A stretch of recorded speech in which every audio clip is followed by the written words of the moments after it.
Ladies and gentlemen, welcome back to the next episode of the Dumb Stuff We Like podcast, and it's a special one. Yeah, very special. So special, we're not even gonna get introduced. Apparently, Oh, I'm saying I was gonna say because it's not about us today. it's You know what I'm not. saying? We'll get introduced, but Okay. it is the 20th anniversary of the best-selling game console. Period. Period. Dot T. Period. It is The PlayStation 2. PlayStation 2. Happy birthday, PlayStation 2! Hey, Happy streamers! birthday to you. That's all you, buddy. That's Right. And and I'm Brian. I'm Chris. And we're here to tell you about the storied history of the PlayStation 2. And what a story! It was. I guess continues it to be technically right. Like it's built generations. Yep. Like the legacy. It really changed gaming a lot. Like when you think about even like the games that came out on the system and all that type of stuff. It like JRPGs coming to the West. Like in strength, like tons and tons. I would tons. I would put it on PlayStation's back more, but PlayStation 2 built off of like a good success story out of PlayStation. Right. Because even the PlayStation story is to me one of my favorite things ever as far as gaming is concerned. It's not like it's like a major win, but it's just so interesting how the companies kind of worked almost together to a certain point. Right. How things were in the olden days where you were like, oh, hey, Nintendo and Sony made a console together. You like, you fucking high? Yeah, people now would be like, no, what are you talking Like, about? what are They you made a talking Kingdom Hearts game together. That was it. Right. But yeah, so we're going to get into a little bit of the history first of PlayStation 2, a little bit of PlayStation 2, PlayStation TOO, so 2, PlayStation 1 and PS2. Just to give you guys a couple little bits of background information. And then we're going to get in and kind of just gush about PlayStation 2 in general, some of our favorite games, some of our fondest memories. We kind of did this a little bit weeks ago, but realistically, we only have so many podcast listeners, so who cares, really? And on top of that, speaking of, we are, well, we're sorry, not really sorry, but it has been a little bit of a hiatus. It's been 14 days, which in internet time, that's like 2 weeks. Right. So actually, it's been exactly 2 weeks. Would it not have been longer technically because we had to upload? There's a week, and then there's a whole other week. You guys know how long we had 21 days. You guys have been fiending. I've been getting text messages like people are clamoring at least for the next once episode of the podcast a week about how much we should continue our podcast. And we're back. But we are back, and like he said, like Brian said, we are back with a kind of a special episode. So again, the PlayStation 2 was birthed, if you will, on March 4th. That was 2000, 20 years ago, which kind of makes me cringe a little bit and hurt because that's a long time ago. Right. And I'm feeling super old now. Like, real long time ago. Yeah, exactly. You feel me? So, yeah, PlayStation 2 released on March 4th in Japan, year 2000, Y2K, and it was released at $300. That was the price point, which back then, I am reminded, back then, that's a guap. That's real money. That's a heavy wallet right there, $300. So now it's something you scoff at, $300. Right, $300. Half the price of my PS4, $300. Right. Although, I did pay $300 for my PS4, but that's go. years after it released. In any case, PS2, one of my favorite consoles of all time. It came off the back of PlayStation 1, obviously. And with that, it had backwards compatibility built in, which I think is the smartest thing that these systems have ever done. No, like the following generations didn't really have a good grasp on the backwards compatibility. They did it for one more generation, realistically.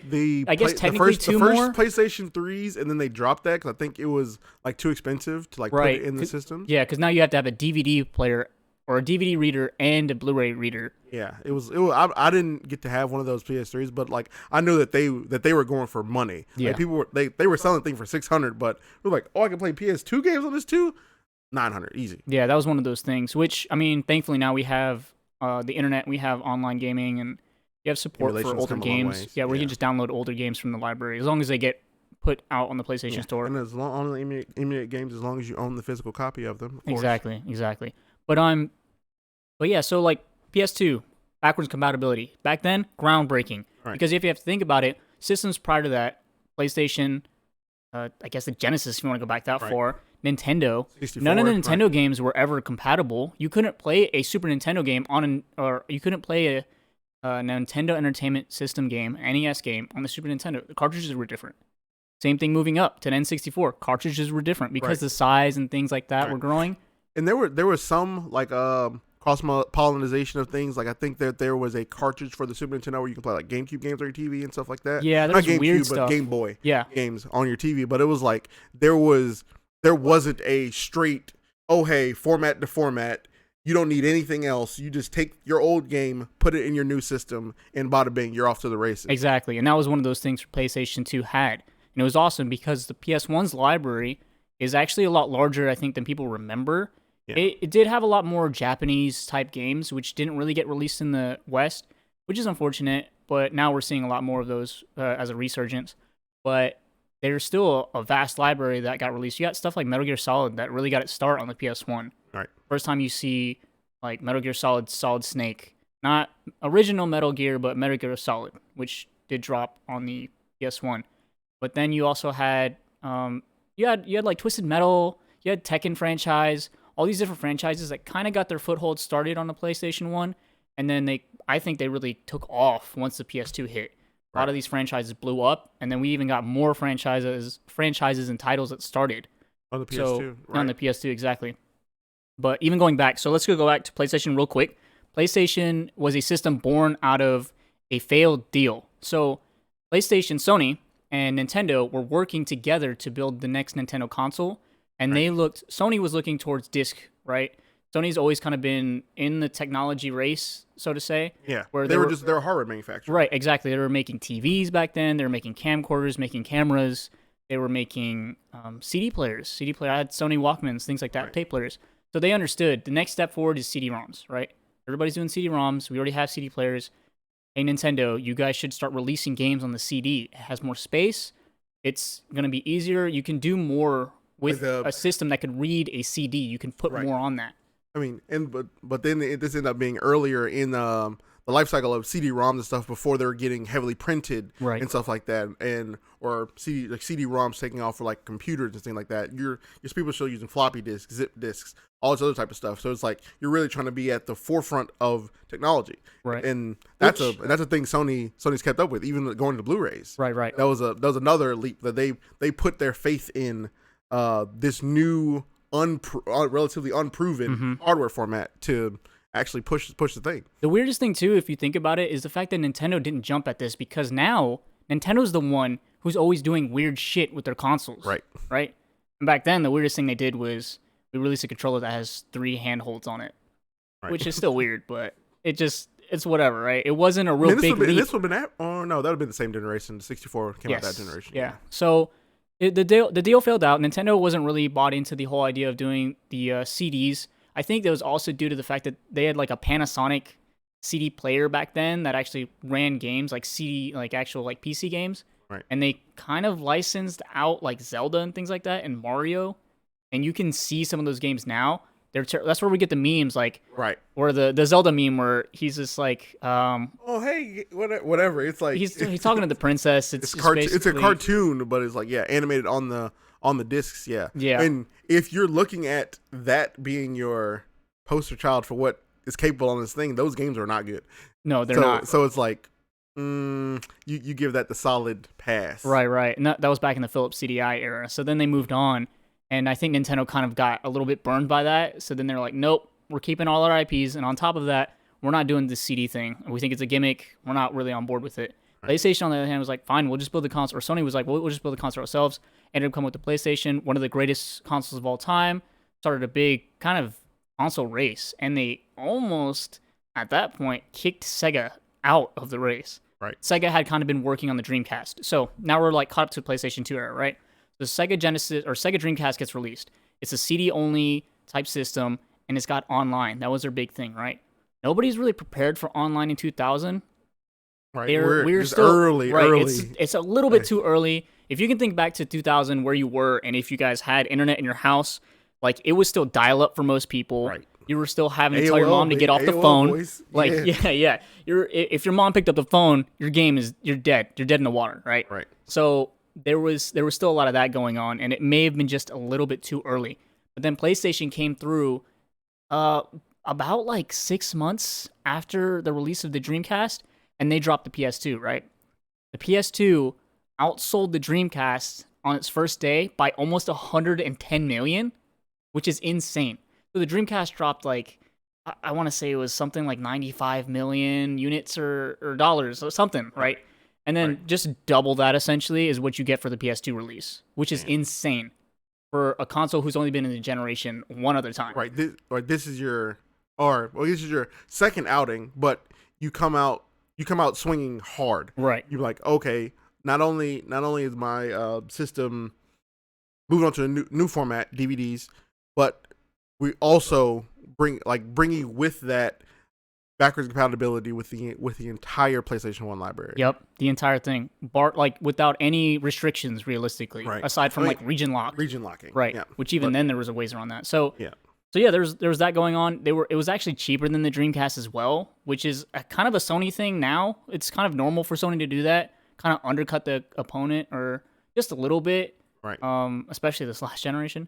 But then you have you have all that going on, and what ends up happening is the Dreamcast. I mean, some of you may not even know what the Dreamcast is. Right. And that's a testament to PS2's power and kind of a failure at Sega's part. Sega doesn't make consoles anymore. Like the world became different, right? Sega's no longer making consoles. Right. And there were games like at least like there were games that people will talk about that only exist on the Dreamcast. Yep. But it's like this PlayStation 2 eclipsed it almost wholly. It almost wiped it out of history books. Right. That's the level of games shit you remember like Crazy Taxi. Crazy Taxi was, I know, like a bit like arcade game, but I'm pretty sure Dreamcast secured the license for that at least when it first came out. Yeah. That Soul Calibur, also like a lot of arcade games. Power Stone.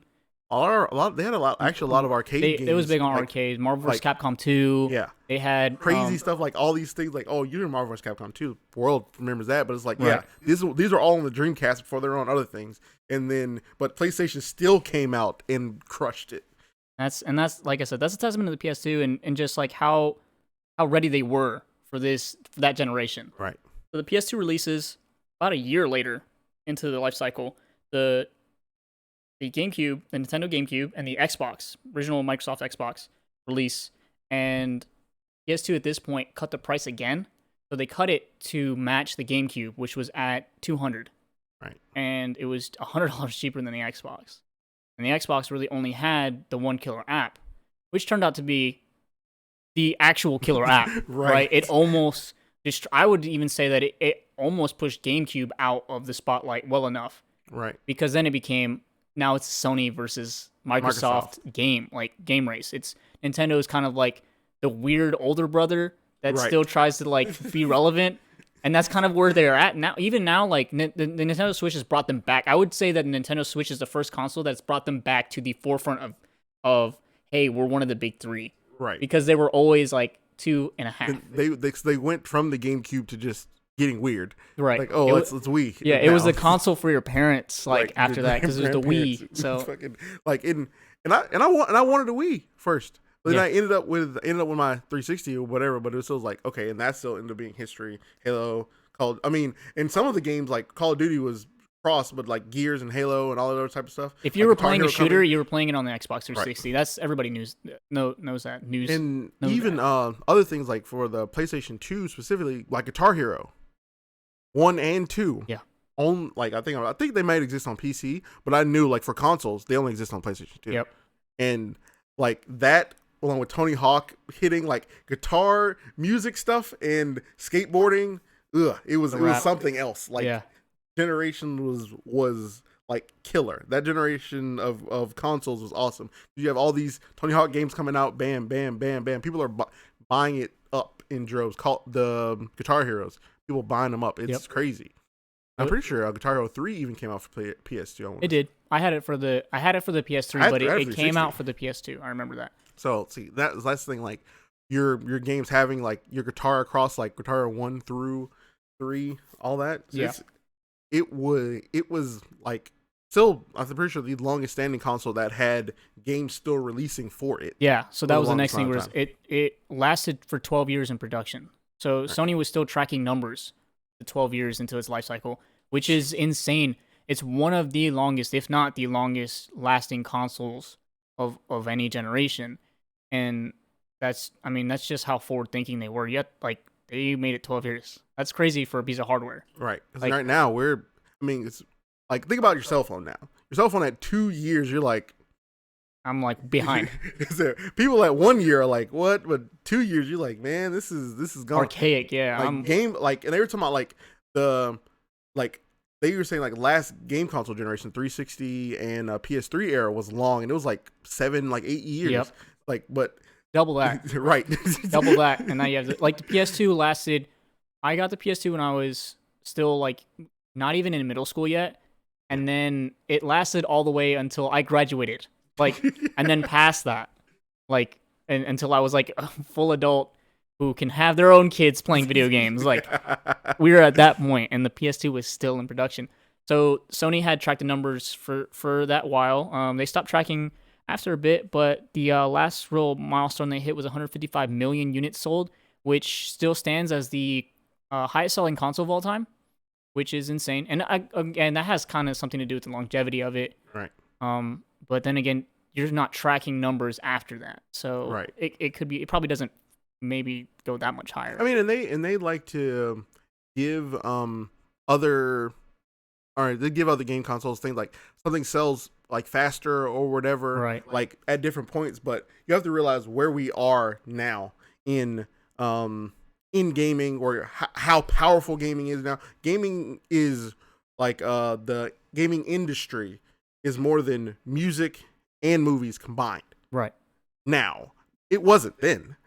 You were trying to get either of those things then, like, but now we are. So like your console selling so much or whatever is like, okay, that's easy when everything is gaming now. Right.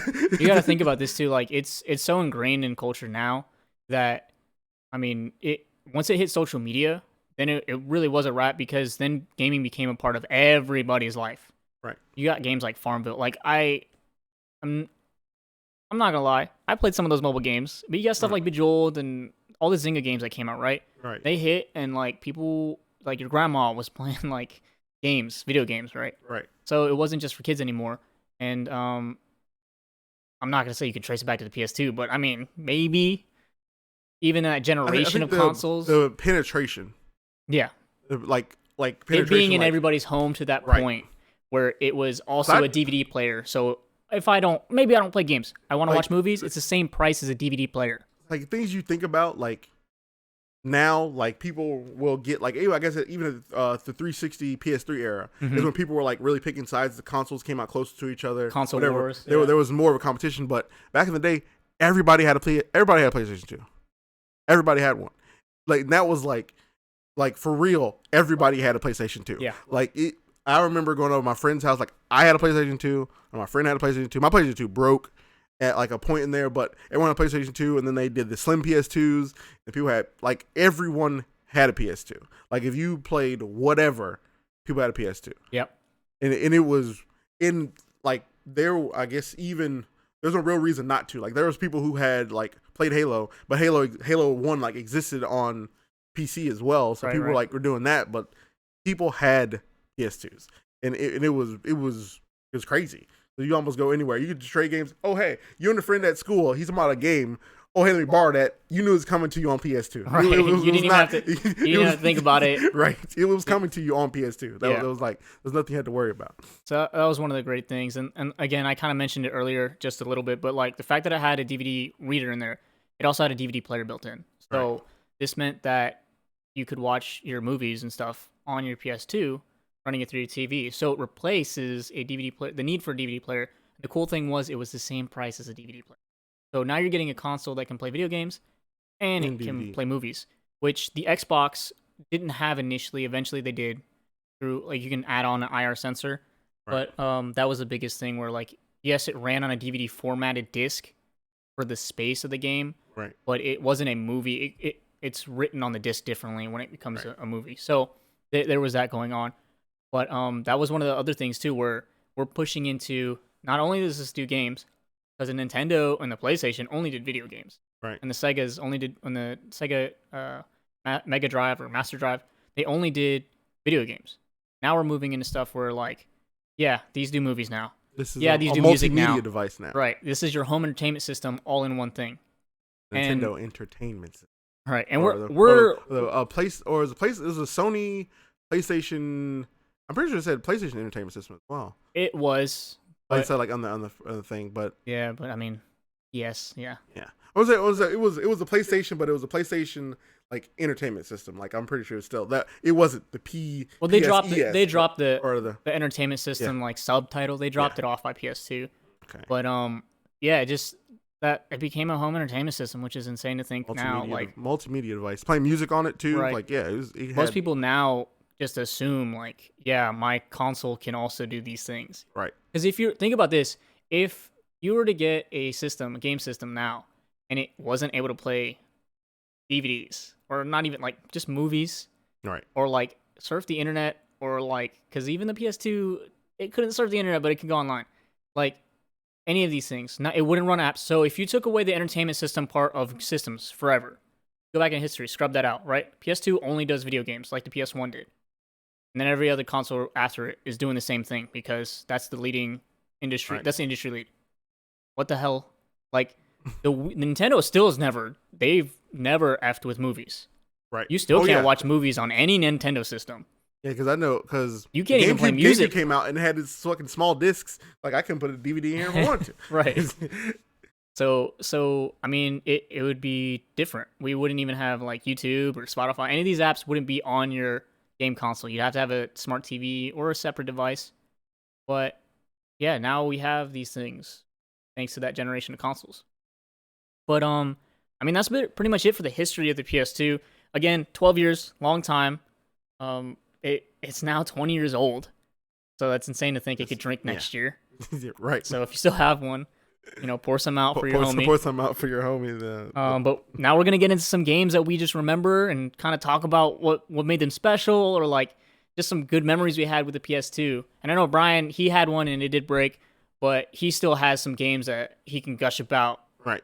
So. Games like inside the generation. Right. If nothing else, because my PlayStation. Because I remember like the story of my PlayStation 2 breaking. Like I remember playing 2 games specifically.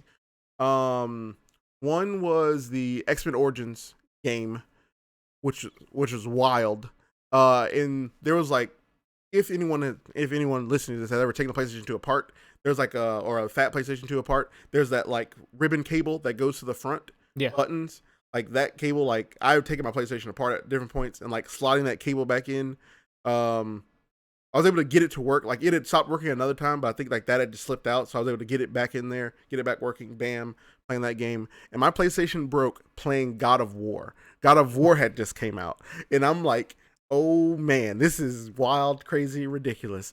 And I'm playing God of War, and then that's when my like I don't even know what happened. It's just like I couldn't get my PlayStation to turn on anymore because that cable went to the front buttons that did the open and the power. Mm-hmm. I couldn't get it to open anymore, and this would have had to been 2003, 4 maybe. So I'm well young in my life. I ain't got the wherewithal to make this work. Like now I could probably fix it. But then I was like, I got nothing. Yeah. So I was sitting there and I think I don't remember like what month that was, but I'm pretty sure I was without for a while. And I think we had an Xbox at the time, but it was just in my cousin's room. She listened to music on it, whatever. Yeah. I think like after it broke, I ended up just that's when I went like full to Xbox because I had the PlayStation. Yeah. So it was just like, that was heartbreaking because I was like, no one's gonna replace it. It's dead now. It's dead. And that was pre-YouTube, so it's not like you could just look up how to fix it. So so even like all that, because I mean we had AOL and stuff, but it was like there's no repository of information on how to put my PlayStation back together. The PlayStation was broke. NeoGAF may have been right. That was about it. That's it. And speaking of like history and where we are now versus where we've been, like you appreciate like how much information there is now and the ease of access to it for like not because now, like even probably young me, a 11, 12, 13-year-old me now would probably understand enough to be like, oh hey, my PlayStation 2 is broken, or my 360 is broken, or my Xbox One's broken. Let me go to YouTube, see what I can figure out, and like get my system to come back. Freaking Zoomers, dude. Right. You have like, there's no reason you should be any like not technologically inclined, or you shouldn't be you're not helpless. Right.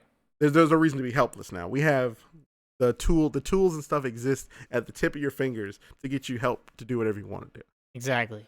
But on board. Back to the games, specifically PlayStation 2 like games. While my PlayStation 2 did work, and my like single like favorite game that I actually played on that system, not games in the generation, but game that I played on my PlayStation 2, Dragon Ball Z Budokai 2. Hell yeah! I put dumb hours. Like people like talk about Tenkaichi. I mean, they weren't making the Tenkaichi games for the Xbox and stuff at the time, so I just didn't get to play them. I love Dragon Ball.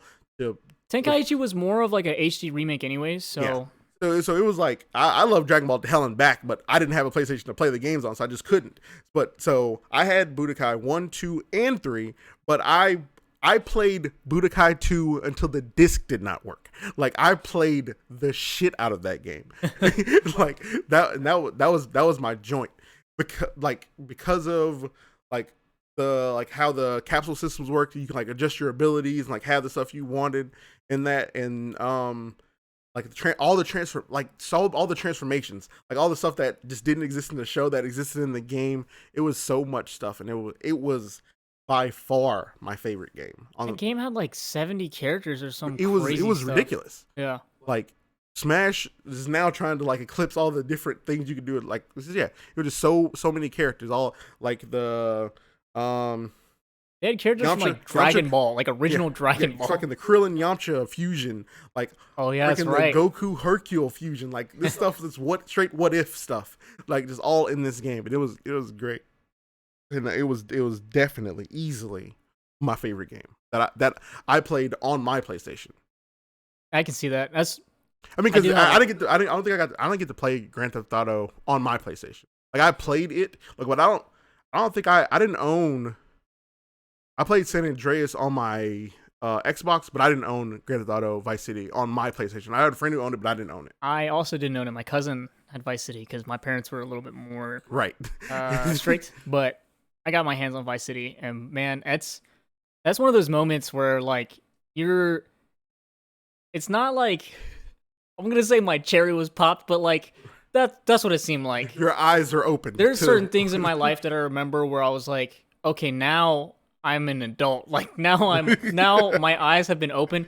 So like one of the first moments, seeing Pulp Fiction for the first time, I was way too young. I shouldn't have seen that movie. My eyes were open to a whole world of things that I probably shouldn't be privy to at that age. Right. And then the second event would be playing Vice City, where you can run around and beat up hookers and pick them up and beat them up and run away from the cops and run over ambulance drivers and like do all this stuff that you probably shouldn't be doing in a video game, but it's just one of those things where you were like, am I evil? You're given the freedom. Fun. This is legitimately fun. I'm going to beat up these gang members, wait till the ambulance shows up, wait till they get out, and I'm going to steal the ambulance. Then I'm going to run over everybody. like it's one of those things. Crazy ideas you come up with. You really embrace yourself. And it what was cool too is I think it lent itself into the fact that like now you can kind of create your own story in a video game.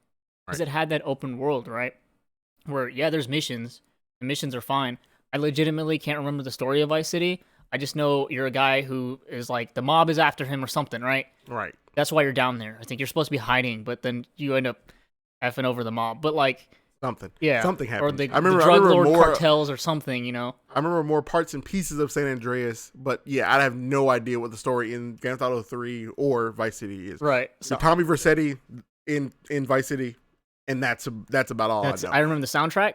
Right. The soundtrack's banging because it's 80s. And then the cars were sick.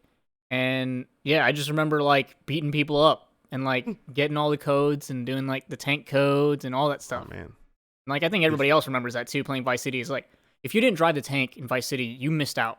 Right.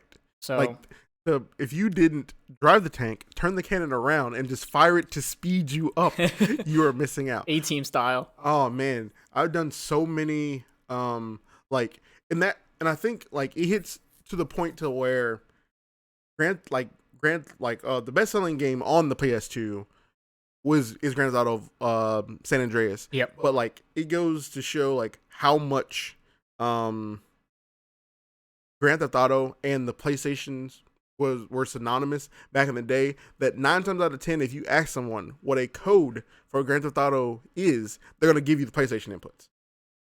R1, L1, X, up, right. triangle, square, circle, X. Fucking L1, L1, O, R2, left, down, right, up. They're gonna give you those inputs because it was like it had like that much. It owned all of that, and it's crazy. It's crazy to think now too that like GTA was only on PS2 for a time. Like that's crazy. That's pretty insane. Right. When you're like, oh hey, like really one of like the most anticipated high selling games is probably in one of the most high selling games in a generation was on one system, at least for a long while. For a little bit, yeah. It took a while before it came to anything else, which is crazy. Yeah, and that's also due to the great Sony leads on the PlayStation branch, them giving those kits out to the different developers, Rockstar, and them getting their hands on a kit earlier on. So, but yeah, Grand Theft Auto, I love it. I have fond memories of it. Sorry to my parents, but it was a great game. I'm a good person. I followed the rules. Right. It didn't make me go crazy violent. Thinking like, oh yeah, video games make people violent. Like no, because lag makes people violent. A lot of people play Grand Theft Auto. League of Legends makes people violent. Okay, I know for facts. So big facts. There's other games, and I'm pretty sure I played this game on my PS2, but I know it exists on other games, other systems as well. But I want to say it was early enough that like by the time I was at the end, I was playing other stuff anyway. I was even playing this, but like Freedom Fighters, you're like the game starts, you're like a plumber in New York, and then like Russia comes and just takes over, take over America. They didn't make a sequel to this game, and I don't know how. It's legitimately one of the best games of the last generation. How they ended up not making a sequel to this, I don't know, because it's almost like I guess you have Homefront now, okay, or in more movie related like Red Dawn type deal. But this was like a game before that, like it had like you were a guy like leading things, like stuff's going on, you pick up a gun, you're shooting back at people, and then you end up like with this underground like resistance, and then you get to the points where you can like have like AI people following you around, like you can command them and that type of stuff. But it wasn't like a real strategy game. It was like a third person shooter, but you're going through like leading people. It was a tops game. How they like the studio must have did something fucky to not make another one, because the game was awesome. Like they must have had a bad publishing deal or something and couldn't make any more. Actually, I think Freedom Fighters is an EA game, and EA is they're shiesty. They're real. I'm pretty sure it's an EA game, and EA is real shiesty on like a thing. If it doesn't do exactly what they want it to do, they just let it go. Yeah. And that was another crazy thing. I mean, that and this game also would have come out not too long after 9/11, and people might have got fancy about how they felt about that. Yeah, that makes sense. So that also could have been something playing into the thing where they just didn't do it again. But it was better than anything Homefront or Homefront 2 wanted to be. It was a better game. I hadn't heard of it, but maybe I'll go back and watch some YouTube, see if anybody's got it on YouTube. Freedom Fighters, yeah, definitely. What else we got?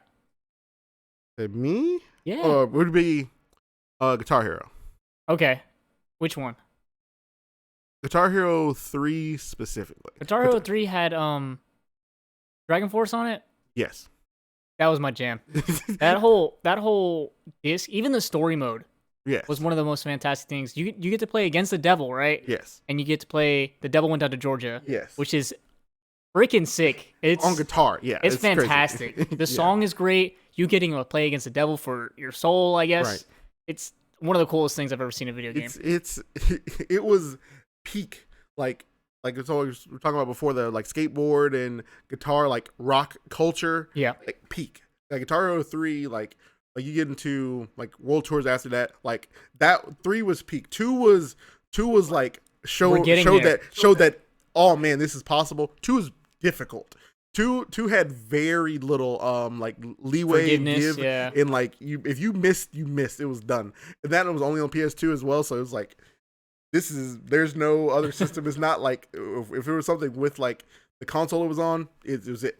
But if you were good at like what is it, Guitar Hero 2, you're gonna fucking crush at 3. Yeah, and that's why you have people who are playing Through the Fire and the Flames, Devil Down in Georgia, 100%ing FCing the songs, is crazy stuff. It was like I spent like a summer, like, and I didn't play this game on the PS2, but it came out on PS2, and that's why I'm mentioning the game itself. So something it had, but I ended up playing like a summer playing Call of Duty 4 and Guitar Hero 3 like all summer, at least minimum 10 hours a day. That's what I was doing. So it was like it took over like a great bit of my time. Like I had friends of mine who were like played like band and stuff like that, so their hands are used to like doing fingerings for like different things, like to play like cello or guitar or something like that, so they were used to that. Me trying to keep up, not having played any instrument my whole life, just like yeah, I was never like hyper amazing. And then I guess even PlayStation even had online. I'm not sure if PS2 had online. I'm not sure if Guitar Hero had online on PlayStation. It had, so I don't think you could play against people online, but like leaderboards. GH3 had introduced like song packs. Okay. And I think you could get them on the PS2. That sounds wrong, but right. That sounds like more of the next generation where you can get DLC. I don't know if PS2 had DLC. I remember playing people. I played a shit ton of Guitar Hero too. It was crazy. Yeah. But then the other game, Most Wanted. Yeah, I mean, you guys heard us like a month ago. Like, Most Wanted is one of those games. 20 minutes. We can't get into it, but you guys know how much we love Most Wanted, and the rest of the internet loves Most Wanted. So if you don't know what it is, you need to go back. It's like Need for Speed Underground 1 and 2, fantastic games. They were also on the PS2, but Most Wanted. I mean, if you want to talk about other racing games in general, Midnight Club, Dub City, all those games came out on the PS2 era. Dub Edition, yeah. And even Midnight Club was like, even though it was an arcade, more arcadey. Right. Where Need for Speed's arcade too, but like it was real arcade, like Powers. It's from Powers arcade. Yeah, Rockstar built a game off of their engine. Arcade. Yeah. But even that game was like pretty fantastic. So Midnight Club 3 Dub Edition was. The soundtracks. Oh yeah. Phenomenal. So that and great games. Another game I like to do, like games that I've played that might not have like trade printers, like Freedom Fighters. There is probably like people who will hear that, bam, I know what you're talking about, whatever. Yeah. This other game I have is another, like, there were games that I played that were significantly more adult. Like when you pick up the game, you realize what you're getting yourself into. Like cool games with cool concepts and stuff like that. Next game I have is PsyOps: The Mindgate Conspiracy. It's like you play as some like soldier, like special forces, like soldier type deal, and he has like has powers. He starts like with telekinesis and stuff like that. He can like grab like boxes and throw them at people. Like and he also had like a gun, so he can shoot people too. Like he has the ability to like manipulate fire later in the game, like power, like full pyrokinesis, like all types of stuff like that. And the game is crazy. It like having boss fights. It's almost like a Metal Gear Solid type with like boss fights and stuff like that going through the game, but you have your powers and use your powers to solve puzzles. It's actually kind of freaking Half-Life-esque. Realistically, there's a lot of stuff going on in the game, and this is really cool. Like you using your powers to mind control people, like take over somebody's mind, control them, have them do stuff, like kill people, and then other people shooting at them. Like the game was great in like for what it was. It's another game that I think was developed by Midway, and it's like now it's like abandonware, like really, because Midway's hella dead at this point. But so it's like I play like games that are from people that just didn't get like sequels. Like that was your life. These games were amazing. You're like, these gold games, right? Why no sequel? why no sequel? And it was I'm pretty sure PsyOps was M-rated as well, because you can use your psychic powers to like blow people's heads up. You can like straight grab some dude and make his head explode in the blood and shit. So it was like I remember the title sounds very familiar, but I don't remember the game. And there's another game, Second Sight, as well. Second Sight is more of like a it's another like same kind of concept. The guy has like psychic powers and stuff like that, but he's like a scientist, and it's more like a thriller type game. It's not not as like action shooting, that type of stuff going on. It's more like a puzzle thriller game, and I played that as well. I don't think I played as much of Second Sight, but both those games came out relatively kind of around the same time, like within like a year of each other. And there were two games that I definitely picked up. So it was like, fucking psychic powers, what, in games, what? This is crazy. That does sound pretty awesome. Gotta pick those up. So yeah, I mean, there was a tons of games on there. I played a lot more, I guess, flagship games now. You could consider them. Okay. I mean, you got to think about like how many of these games became like some of the largest franchises and vaulted their respective companies they came out of into like the stratosphere when it comes to success stories. Right. You got stuff like Insomniac. Insomniac was making, at the time, it was Ratchet and Clank. Is that correct? Is that Insomniac? Insomniac worked on Spyro, I think, for the PS1, right. And then they returned for the PS2 and ended up releasing Ratchet and Clank. And Naughty Dog, who made Crash Bandicoot for the PS1, returned on the PS2 and made the Jak and Daxter series, which made it to 3, had some spin-offs. Spin-offs weren't so great. 3 was just okay, but Jak and Daxter 1 and 2. 2 was just a straight-up GTA clone, but it was fantastic. With the Jak and Daxter, like, writing behind it, it was one of my favorite games of all time. Right. I'm big into, like, those cartoony platformers, too, so that just built off of 1. 1 was just a straight-up, technically open-world platformer, 3D platformer. Yeah. With some like really snarky writing, so a little bit more biting than a Nintendo game. But then they came back with 2, and it was just like, nope, you can shoot people now. We have guns and you can drive. I was like, oh, it's just GTA. They're like, pretty much, yeah. Pretty much, yeah. Sure, like, okay, cool. I'm on board. So you had Jak and Daxter. That launched both Insomniac and Naughty Dog into the stratosphere, like I said, who went on to do bigger and greater things. Then you have Santa Monica Studios, God of War, probably one of the most remembered franchises in the PS2 era. Just for all the carnage, and you can pull off. I mean, character action games like God of War got so much shine on the PS2 and moved on to the PS3 to become even more polished. But even Devil May Cry started on the PS2. Right. Like these are games where like style is everything. You know, it's not enough to just kill somebody because those are fairly hack and slash type games. You just mash the button combos, right? Right. But it's all about style. It's how you do it, right? That's how those games kind of fit. And even Devil May Cry gives you a style point system. Yeah, it's like a straight score once your combo's over. Right. So ranking. There was those games. Metal Gear Solid 2, which I still love to this day. I know you don't get to play as Snake. You have to play as Raiden, but who cares, dude? It's got cyborg ninjas.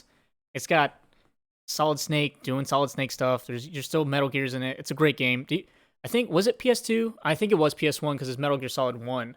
Yeah. That had where you had to switch a controller to a different port because the dude could read your memory card and stuff like that. Oh, which that's just a Kojima thing for him to be able to do something like that, to put that in a game. Wow, Kojima shit. But he had those. Battlefront got their start in the PS2 era. Right. Battlefront 1 and 2. So whether you were playing on the Xbox or not, but you were playing it on one of those systems, everybody had Battlefront 2. One of my favorite games of all time. You also had me and one of my best friends, how I consider a brother, we were big into WWE at the time. WWF then became WWE, but you had SmackDown versus Raw. Every year would come out, and that's kind of where it started, was that PS2 era.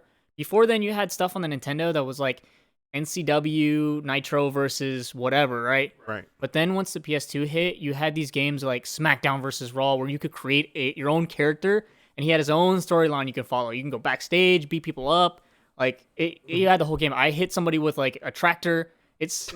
I was jumping off the SmackDown fist to, like, catch somebody with a swanton from a character who I made look just like Spider-Man, whose intro, he literally came down, like, onto the stage on a rope, but he was upside down like Spider-Man. So, like, those games, those character creation games, and those action games got I think, kind of their start in their a big, like, fan base on the PS2. I'm just trying to like spitball. There were some other games, of course. There was Tekken. I mean, your favorite game. My favorite game, Kingdom Hearts. I mean, you guys already know. If you know who I am, Kingdom Hearts to me is the greatest franchise. No matter what happens, they could give me a piece of crap, literally wrapped in a Kingdom Hearts box. I'd probably buy it, just because it's Kingdom Hearts related. But No, Kingdom Hearts got their start, and I've never kind of recovered from that, where You like my never fandom has recovered. gone so deep into it. Once I started to make my own money, then I started buying dumber and dumber things Kingdom Hearts related. So yeah, I'm kind of stuck Stockholm syndrome with that series. But yeah, I would PS2 is one of my, if not favorite console, it's definitely one of my favorite consoles, just because of all the different games and I remember begging my parents for this console, and I finally got it, and then I had to beg and beg for a memory card. So Oh, dude, yeah. because PS1, maybe you can get away with not having a memory card. You kind of tough it out. PS2, there's no way in hell. Right. These games take days, weeks. The games are too big. The games became too big Yeah. for you to function like that. Yeah. So yeah, I definitely miss a lot of games from that era too. There are like a lot of one-offs and stuff like that. First Ninja Gaiden. Ninja Gaiden, yeah, So PS2. the first Ninja Gaiden, yeah. Yeah. There was always a Ninja Gaiden game, or the Ryu Hayabusa was in Nintendo games prior to, but then when it got to PS2, that's when it became a brutally difficult game, like Devil May Cry style. And a war. But there were quite a few one-off hits as well, and I mean I was big into JRPGs at the time, so again Kingdom Hearts, and then Final Fantasy X came out, and that had voice acting for the first time in a Final Fantasy game. Now some of the voice acting is egregious and hilarious at this point. I mean, the Titus laugh is one of my favorite things of all time. I don't think Ninja Gaiden actually came out for the PS2. Don't you make me look stupid on the internet? You also had games It was like Xbox. Shadow of the Xbox. Colossus and Eco, which has more of a cult following now. Like people praise those games, but back in the day, like there were people who were like, "Hey, you got Shadow of the Colossus?" Or like, "Get that weeb shit out of here," kind Right. of stuff. And I'm like, Didn't okay. Eco? No, wait. Isn't Eco the game that didn't come out to like PS3? Fucking almost PS4. Like it came out so late. No. You're talking about Last Guardian. Last Guardian, Oh, okay. which was kind of a dud. But Eco and Shadow was the one Shadow of with the Colossus, chick. Him leading the chick around. Yeah. it's like the atmosphere in that game. It's a Zelda-esque game, Right. but it's just a boss. It's a boss rush game. You just go fight bosses. Right. These massive like behemoths. But the sad thing about the game is the fact that like they don't really, because you're so small, they don't even recognize you as a threat or anything really. Right. You're insignificant. But when you're stabbing this thing in the head a million times, it's kind of like ow, and then like it just dies. So then that's that. But the game is difficult in its own right. Right. You are like a flea-sized person trying to kill a giant monster. But even the story, there's not a lot of dialogue, but just the mood and the atmosphere are ever present in that game. Resident Evil 4, a lot of people's like favorite Resident Evil, that was on the PS2 with Leon Kennedy and doing all the BS that he did in that game. You had games like Bully, which should have gotten a sequel. Rockstar, what are you doing? That's one of my favorite games. You get to go around as basically this ginger kid who bullies other kids because they're all being dicks to you. You're in like a boarding school. Silent Hill got sequels on the PS2. Some of the scariest games. Right. Silent Hill, Resident Evil. Like looking at old games and like looking at old horror games is like, how are you scared? How are you afraid of this? Yeah. This box, this literal cardboard box chasing you around. How are you afraid of? Yeah, this polygon looking thing. But when you were playing it, you were like, oh yeah, I'm sorry, I didn't mean that. So yeah, I mean there were tons of games.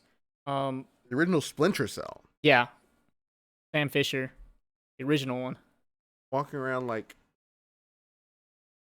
those like Splinter Cell games, like interesting like counter to what Metal Gear Solid was. Yeah, Interesting, like showing like a different character, well, basically an American character, countering like what they were doing without the like extravagance of the tongue-in-cheek, Kojima the tongue-in-cheekness of Kojima's ridiculous stories. Like the game is more straightforward. These are Tom Clancy novels for video games. I mean, you had that. You had Rainbow Six, which I think it did start on the PS2 era. I remember, yeah. Vegas 1 and 2 came out on the PS3 and the Xbox 360, but I think the original Rainbow Six games came out on the PS2, Xbox. What is it? Not Rainbow Six. It's a different series. The series is still going Ghost on now. Recon? Ghost Recon. Ghost Recon and SOCOM both. SOCOM was a big game that came out in the PS2 that was supposed to show off their online capabilities. Yeah, SOCOM U.S. Navy SEAL. Which is still one of the hardest games I've ever had to play. Dude, it's ridiculous. It's like, oh no, like he 2-tapped you, you're dead. Come on. It was done. You're done now. But yeah, then you had the demo discs, of course, just like the PS1 era. Oh man, some of my favorite games were on demo discs. SSX Tricky, like all these games that came out. Yeah, Tricky was like my favorite sports game of that generation. Okay. Like easily my favorite sports game of that generation. When you get to next generation, it's probably had Skate 3, but like SSX Tricky was it. Like they don't even make snowboarding games anymore. Not really. Not like that. That will like extreme sports were all about like that generation. Like that's when BMX games are coming out. What's it called? Sounds like you said being Mexican games. I was like, oh, being Mexican games? Please do tell. That's an interesting category of games. Paintball games. Okay. I remember playing Greg Haxley's Tournament Paintball too. I don't like. You're like playing games that like your uncle like accidentally got at like a. No, I rented these games. Like a friend I played paintball with. Rented a paintball game for the right. Hey man, when no, I'm judging you. Back in the day, I rented everything. That's what I'm saying. Oh, no. Like I rented everything. Oh, we only play good games here. Play good podcast. What this guy? No, this but guy. We. See, I mean, podcast. I'm like, my brain is lost because you're like hitting me with I played a paintball game. Did you play like a fishing game on the PS2? Is you finna tell me you played some fishing games and that's where you draw the line. Like extreme sports. That's what I'm saying. Being Mexican games and then like and then that game. So no, man. But yeah, BMX games. They had I think BMX Triple X came out. What's the name in it? I don't remember that. I just remember like. Dave Mira or whatever the hell the dude's name is. Yeah. Or Bob Burnquist. Bob Burnquist had no game. Dave Mira did though. Bob Burnquist was. He was in a game, yeah. Probably Tony Hawk. But he wasn't no. He didn't have his own game. Yeah. Okay. Tony Hawk. This is it. Thug 1, Thug 2. Thug 1, Thug 2. Hell yeah, dude. Def Jam. Those are on the PS2. Right. Yeah, oh. Right. Fuck. 50 Cent. That game was on the PS2. If you haven't played 50 Cent, you need to go back and play that game. 50 Cent Bulletproof? 50 Cent Bulletproof, one of my favorite games. You had to pay Eminem, who is He was a detective. Him and Dr. Dre. You didn't know he was a detective, though. Oh. He was a dude who sold bootleg CDs out the back of his trunk. He turns out to be a detective later to help 50 out. Oh, I didn't even, like, I just knew him as a detective. In the beginning of the game, he's selling you bootleg CD 50 cents. He's selling 50 Cent his own CDs back to him bootleg, and you pay this man. It puts him in weird situations too because like so what's awesome is back then it was like the whole G Unit thing. Like you get to like take your posse out when you go on missions. Yeah. So you got like Tony Yayo, you got Lloyd Banks, you got Lloyd Banks, Young Buck. You're out here in the streets. You got Young Buck. You got everybody out here just like G-Unit. The whole thing. It was great. And then you're banging to freaking G-Unit and 50 Cent tracks the entire time. The whole time. 50 Cent has 2 games. What rapper has games? What person who makes music has games? Only Def Jam was the only one. And that, like, oh yeah, I guess. But they're like Ludacris, I guess you could count as, because I think that was his whole project was. Def Jam? I thought that was part of his, he was the one that advertised it heavily, or like he was. Yeah, I know he's in it. I mean, but there's a lot of people in the. There's 3 Def Jam games. There's Def Jam Vendetta, Fight for New York, and Icon. But I don't know who. Like, what? I'm pretty sure Ludacris isn't signed to Def Jam. I think it's just like they just gathered a bunch of people and brought them in for the games and stuff like that. But I don't know, like somebody who just this. Like, my name is on the game. You like, literally, so 50 Cent Bulletproof, you start the game off by getting shot 9 times in the back. It's like, oh, this is a biography. We're about to watch like 50 Cent's real life story. And then it turns into you going and killing gang members and you getting your friend getting chopped in half with a chainsaw and wild stuff. It gets real crazy. Then you have the whole other game. The FBI show up and you have to like, murder the FBI. Like it's crazy. 50 Cent, like he wakes up, one of the opening scenes, he's getting up like in his bed. And because, the character models, they can't have a lot of like you can't have a lot of stuff that like they put on or take off. So Right. like his character model has like the gun straps on him at all times. So he's waking up in his bed in his wife beater and gun straps. It's like this man sleeps with his gun straps on. And then like as he gets up, one girl gets up, right? And you only think it's one girl because she's just like, "Oh, come back to bed." And then the other girl comes up, and you're like, "Yeah, dude, I'm totally glad I got this game." I don't even know how my parents allowed me to get this game. And thinking about it, I kind of do remember a little bit. My dad loved 50 Cent for whatever reason, so he bought me this He's in the game. military. That's all you need. Yeah, he was like, enjoy. And I was just like, okay. Like, should not have had that game. There were strippers. There were people getting blown up and chopped in half. Oh, my goodness. It's great. And 50 Cent just doing 50 Cent things. But it was a pretty fun game.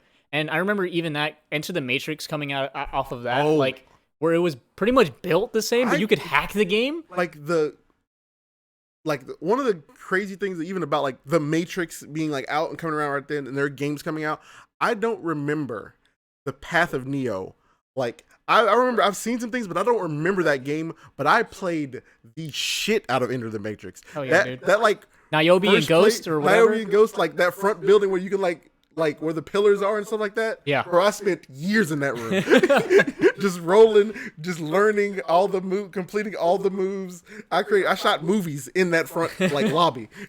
Killing just people. Like crazy. the fact that you could, the way that codes worked in the game was you like knowing, being an operator. Right. Like from the actual Matrix universe and knowing how to hack in, because you had to actually use like full commands right. to unlock guns. It wasn't just like, up, hey, down, left, right. It was like, nope, I have to open the command menu. Go to this file. I have to drill down to the directory. I have to, and it taught you a little bit too, which is insane to be honest. Back in the MySpace days, baby. Yeah. Had taught a generation of freaking web developers, and we just threw it all away. Lost. Went to Facebook, gone. had a generation of web developers in the making. Bam. Those games are. If you haven't played it, Enter the Matrix, they don't really hold up well now, like graphic-wise, and even controls, they're not great. Right. But at that time, I remember playing that game nonstop, and I wanted to get Path of Neo, and so here's the thing that's funny.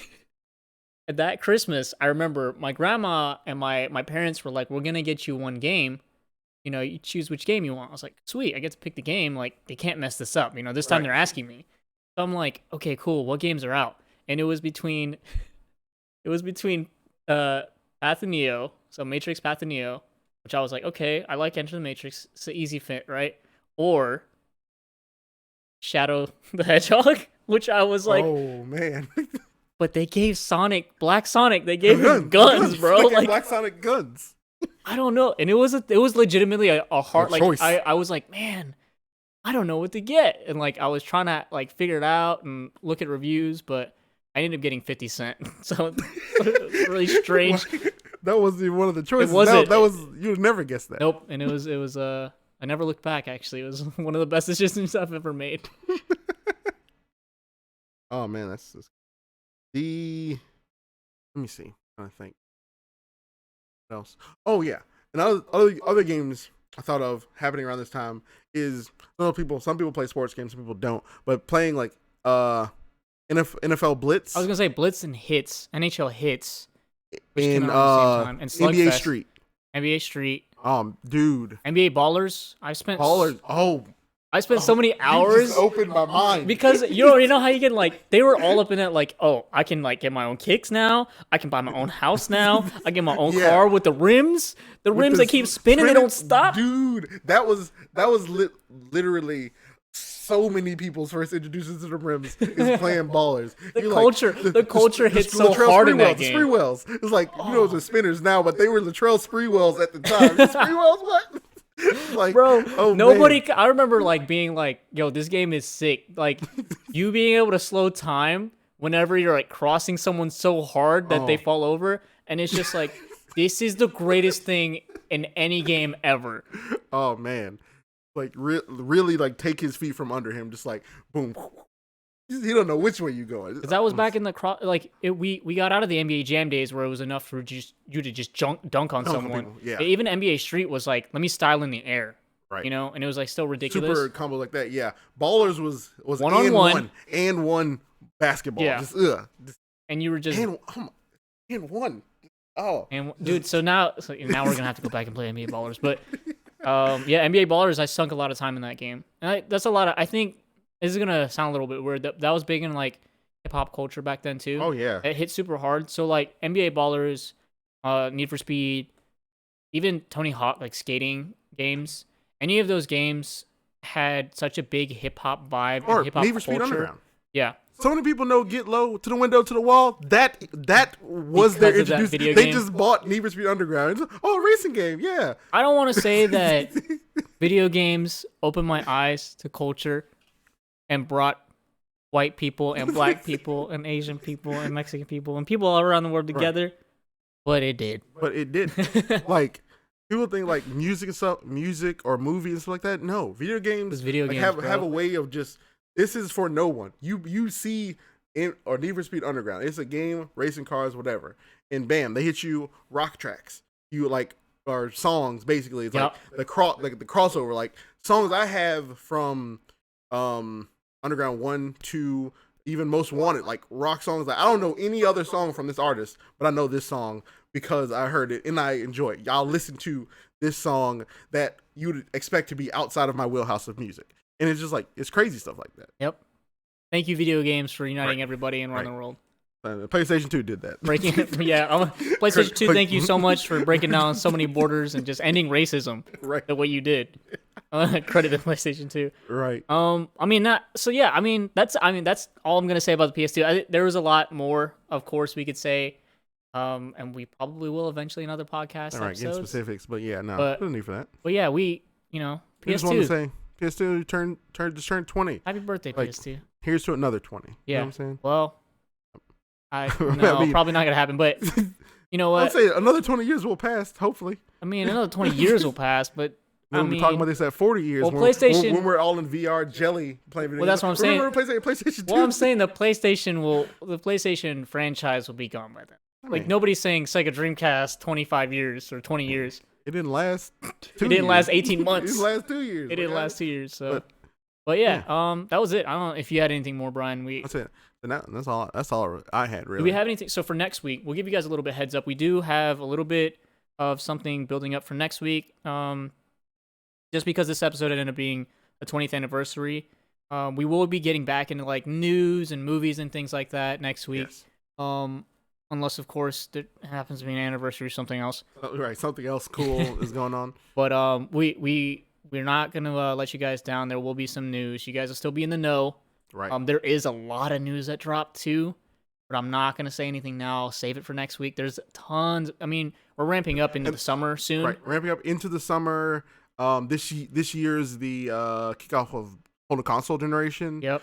Like towards the end of this year, some other great games are coming out. Mm-hmm. Like there's a lot of stuff going on. Like several like different industries or entertainment collectives are in transition periods right now. Yeah. So quarter one's right. pretty much over. Right. So the lull there, everybody's collected themselves. They're ready to push on. So same with us. We're gonna be hitting you guys with more and more news as stuff drops. But yeah, just be ready next week. We're gonna have tons of like little leaks and news for you guys. So yeah, definitely look forward to that. But yeah, that was all I had, man. That's all I had. And I'm Brian. I'm Chris. We're out. See ya.